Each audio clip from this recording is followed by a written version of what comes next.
सो अब इस वीडियो में हम लोग क्या देखते हैं, equation of motion. Equation of motion using graphical method. Okay, so graph से हम इक्वेशन ऑफ मोशन कैसे डिराइव करेंगे वो देखते हैं। हम कौन सा ग्राफ लेते हैं, हम लेते हैं velocity time graph. Velocity time graph, ठीक है। अब इसमें आप ये देखो जरा, मान लो इस एक्सिस पे वेलोसिटी शो करेंगे, इस एक्सिस पे टाइम शो करेंगे, ठीक है। तो मान लेते हैं कि टाइम जब t1 था तो जो वेलोसिटी थी वो क्या थी, u थी। या टाइम जब ज़ीरो था, टाइम जब ज़ीरो था तो वेलोसिटी u थी। इसलिए इसको क्या बोलते हैं हम लोग, इनिशियल वेलोसिटी। इनिशियल मतलब टाइम t बराबर ज़ीरो पर वेलोसिटी, ठीक है ना। टाइम t बराबर ज़ीरो पर वेलोसिटी क्या थी, u मीटर पर सेकेंड, ठीक है। यहाँ पर t बराबर ज़ीरो पर कुछ टाइम बीत गया, टाइम t हो गया यहाँ पर, तो अब जो वेलोसिटी हो गई वो हो गई वेलोसिटी v, ठीक है ना। टाइम t बराबर t पर, अगर हम t ड्यूरेशन की बात करें तो वेलोसिटी हो गई v। इस वेलोसिटी को क्या बोलते हैं, इस वेलोसिटी को बोलते हैं फाइनल वेलोसिटी। सो ये क्या है, ये है फाइनल वेलोसिटी, ठीक है। तो अगर इनको हम मिलाएं इन दोनों पॉइंट्स को, सो ये क्या हो जाएगा, टाइम t, सो t कामा v, और ये क्या हो जाएगा, ये हो जाएगा 0 कामा u, ठीक है। तो ये दो पॉइंट मिल गए हमको, ये दो पॉइंट मिल गए।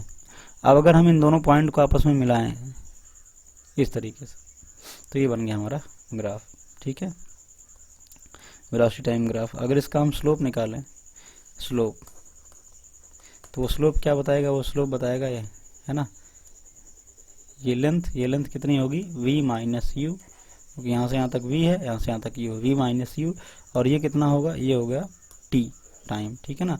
तो स्लोप निकालने तो क्या हो जाएगा, v minus you by T. और हम जानते हैं, ठीक है, अभी हम लोग पढ़ चुके हैं कि वेलोसिटी टाइम कर्व का जो स्लोप होता है वो क्या रिप्रेजेंट करता है, एक्सेलरेशन को, यानी कि acceleration a is equal to क्या हो गया, v minus you upon t. कौन सा एक्सेलरेशन है, ये स्ट्रेट लाइन है ना, ये कैसी है, स्ट्रेट लाइन है। तो स्ट्रेट लाइन है तो यूनिफॉर्म एक्सेलरेशन होगा, कैसा होगा, यूनिफॉर्म, यानी कि कांस्टेंट। तो एक्सेलरेशन कैसा होगा, कांस्टेंट होगा, तो ये कांस्टेंट है, ठीक है ना। अब इसमें मल्टीप्लाई करो, अगर मल्टीप्लाई करो, so A is equal to क्या गिवन है, so A is equal to क्या गिवन है, A is equal to we minus you upon T given है, ठीक है ना। अब यहाँ से अगर मल्टीप्लाई करेंगे तो क्या हो जाएगा, ए t is equal to we minus u, ठीक है। अगर इसको इधर ले जाएंगे तो v इज इक्वल टू क्या हो जाएगा, u प्लस ए टी। सो ये हमारा क्या हो गया, ये हो गया फर्स्ट इक्वेशन ऑफ मोशन, ये हो गया फर्स्ट इक्वेशन ऑफ मोशन, ठीक है। v is equal to u plus a t, ठीक है। अब देखते हैं हम लोग सेकेंड।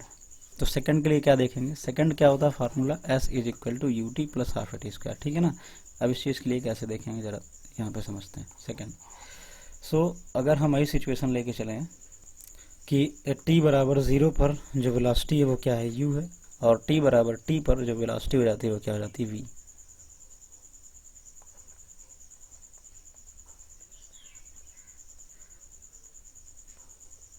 ये ठीक है ना, t बराबर t पर जो वेलोसिटी हो जाती है v हो जाती है।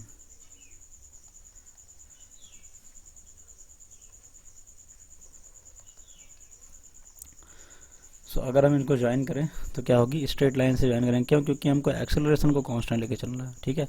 एक्सेलरेशन को कांस्टेंट लेके चलना है, एक्सेलरेशन को कांस्टेंट लेके चलना है। क्यों कांस्टेंट लेके चलना है, क्योंकि जब हम इक्वेशन ऑफ मोशन पढ़ते हैं तो उसमें जो एक्सेलरेशन होता है वो क्या होता है, कांस्टेंट होता है।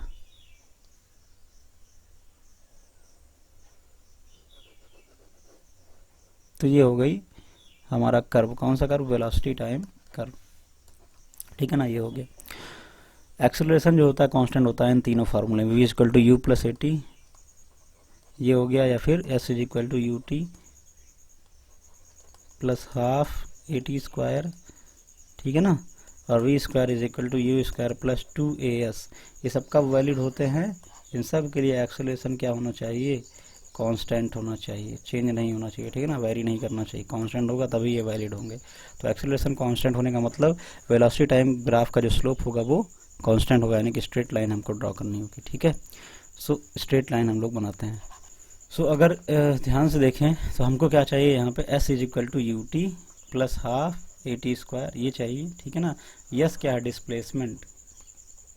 सो डिस्प्लेसमेंट इज इक्वल टू क्या होता है, area under the curve, under v t curve. So v t curve का एरिया चाहिए, इसका मतलब इस कर्व के नीचे का जो एरिया आ रहा है वो पूरा, इसके नीचे का एरिया ये सब आएगा, है ना। तो अब इस एरिया को हम दो पार्ट में डिवाइड कर लेते हैं, दो पार्ट में बांट लेते हैं। एक ये वाला पोर्शन जो रेक्टेंगुलर है, ठीक है, और एक ये वाला पोर्शन जो ट्रायंगल है। सो एरिया को क्या लिखेंगे, डिस्प्लेसमेंट इज इक्वल टू, यानी कि s is equal to area, area is equal to क्या हो जाएगा, ये वाला, ठीक है, रेक्टेंगल का एरिया प्लस ट्रायंगल का एरिया। सो रेक्टेंगल का एरिया क्या आएगा, यहाँ से यहाँ तक का लेंथ कितना हो गया t, और ये हाइट कितना हो गया u, तो मल्टीप्लाई करेंगे तो u इंटू टी, प्लस इस ट्रायंगल का एरिया क्या होगा, हाफ बेस, बेस की जगह पे क्या आएगा t, ठीक है, इंटू हाइट, हाइट की जगह पे क्या आएगा ये, ठीक है ना, यहाँ से यहाँ तक। तो v माइनस यू, क्या करेंगे, v माइनस यू, ठीक है, ये हो गया। अब देखते हैं यहाँ पे, सो क्या हो जाएगा, ये यू टी, ये क्या हो जाएगा, u T plus half t into v minus u. यहाँ पे अगर ध्यान से देखें, सो अभी हम लोगों ने इसके पहले क्या देखा था, v minus you upon T, इसकी जगह पे हम लोगों ने क्या देखा था, a, ठीक है, इसकी जगह पे हम लोगों ने a देखा था। सो v माइनस यू की जगह पे क्या हो जाएगा, v माइनस यू की जगह पे हो जाएगा A T. So v minus you की जगह पे हम क्या लिख सकते हैं, A T. So into T into A T लिख सकते हैं, ठीक है। सो क्या हो जाएगा, ये U T plus half A T square, ठीक है, ये हो जाएगा। यानी कि हम क्या लिख सकते हैं, हम लिख सकते हैं area is equal to, area is equal to U T plus half A T square, और यही क्या है, डिस्प्लेसमेंट s, है ना। तो ये हमारा फार्मूला बन गया, दूसरा वाला फार्मूला, ठीक है। इसे बोलेंगे सेकेंड इक्वेशन ऑफ मोशन। तो कैसे डिराइव करेंगे, सो जो एरिया होता है वीटी कर्व का वो रिप्रेजेंट करता है डिस्प्लेसमेंट को या फिर डिस्टेंस को, ठीक है। सो एरिया कैलकुलेट कर लेंगे हम, एरिया कैलकुलेट कर लेंगे किसका, वीटी कर्व का। सो एरिया को दो पार्ट में डिवाइड करेंगे, एक रेक्टेंगुलर पोर्शन और एक ट्रायंगुलर पोर्शन। तो रेक्टेंगुलर पोर्शन का एरिया क्या हो जाएगा, लेंथ इंटू ब्रेड्थ, लेंथ क्या हो गई टी, ब्रेड्थ क्या हो गई यू, तो यू इंटू टी हो गया, ठीक है ना, प्लस ट्रायंगल का एरिया क्या होगा, half base into height, base क्या हो गया, ये यहाँ से यहाँ तक की डिस्टेंस जो क्या है टी है, ठीक है, हाइट कितना हो गया, ये डिस्टेंस, ये क्या है, वी माइनस यू है, यहाँ से यहाँ तक वी, यहाँ से यहाँ तक यू, तो वी में से यू निकाल दिया हमने, ठीक है। तो क्या हो गया, वी माइनस यू, यहाँ पे वैल्यू पुट कर देंगे वी माइनस यू की पहले वाले इक्वेशन से, तो क्या हो जाएगा, ए टी, टी का मल्टीप्लाई ए टी स्क्वायर, ठीक है। तो ये फार्मूला बन जाएगा S equal to U T plus half A T square. So अब ये हो गया हमारा सेकेंड इक्वेशन ऑफ मोशन, ठीक है। अब थर्ड की देखना है, थर्ड के लिए देखना है, तो अब देखें यहाँ से वही सिचुएशन लेकर चलते हैं। t बराबर 0 पर जो वेलोसिटी है वो u है, और t बराबर t पर जो वेलोसिटी है वो क्या है, v है।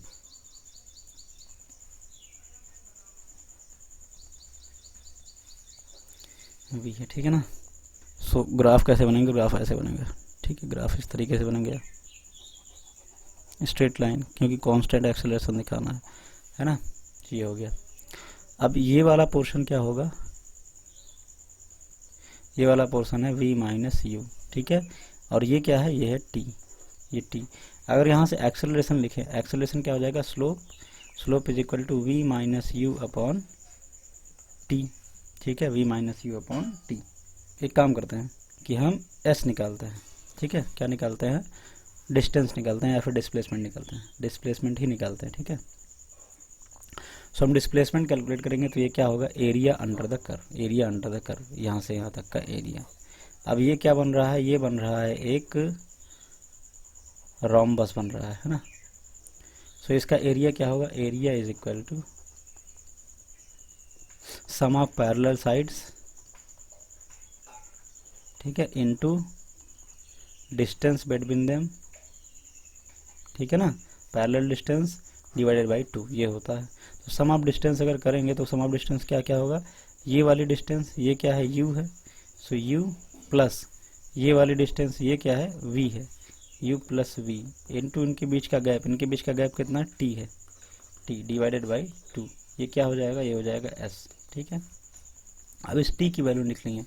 सो यहाँ से अगर देखें हैं पहले वाले इक्वेशन से, तो v minus you upon T, ये a था, अगर यहाँ से t कैलकुलेट करेंगे तो v minus you upon a हो जाएगा। ठीक है, सो t की जगह पे पुट कर दें, सो ये हो जाएगा कितना v प्लस यू, और ये कितना हो जाएगा v minus you divided by, ये 2 पहले से था और यहाँ पर a आएगा, है ना, ये हो जाएगा s। अगर तो मल्टीप्लाई कर दें हम, ठीक है ना, मल्टीप्लाई कर दें तो क्या हो जाएगा 2as इज इक्वल टू, ये a plus b a minus b है ना, सो ये मल्टीप्लाई करेंगे तो क्या हो जाएगा we square minus you square.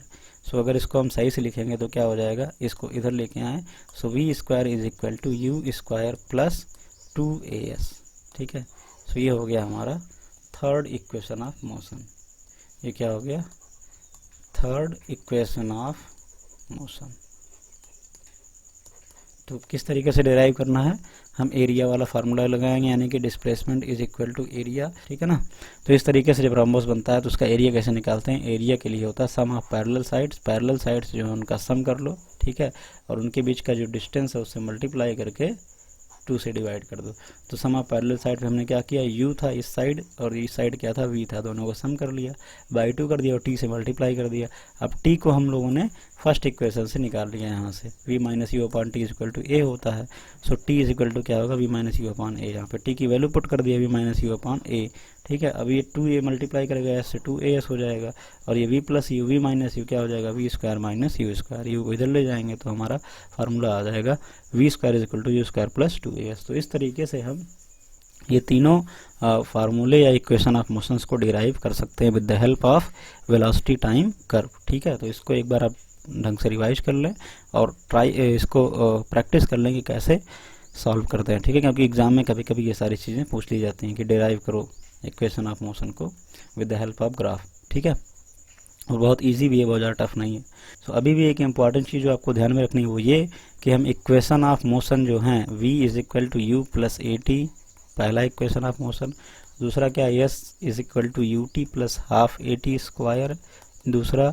और तीसरा क्या है, v square is equal to u square plus 2as। इन तीनों का यूज़ कब करेंगे, only when acceleration a is constant. जब एक्सेलरेशन कांस्टेंट होगा, ठीक है, क्या होगा, कांस्टेंट होगा या फिर यूनिफॉर्म होगा, तभी हम इन सब का यूज़ कर पाएंगे, अदरवाइज नहीं कर पाएंगे। ठीक है, क्योंकि ये सब वैलिड हैं, केवल और केवल वैलिड हैं only for a is equal to constant के लिए। ठीक है, कांस्टेंट एक्सेलरेशन के लिए ये कांस्टेंट होगा, ये कांस्टेंट होगा। ठीक है, ये कांस्टेंट होगा। सो ये वेरी नहीं करना चाहिए। तो जिस भी क्वेश्चन में इसको अप्लाई करें उसमें एक बार ये देख लें कि एक्सेलरेशन कांस्टेंट है या फिर नहीं है। ठीक है, सो नेक्स्ट वीडियो में हम लोग कुछ प्रॉब्लम्स करेंगे। ठीक है, जिससे कि आप लोगों को इसका यूज़ कैसे करना है इक्वेशंस का वो समझ में आ जाएगा। ठीक है ना।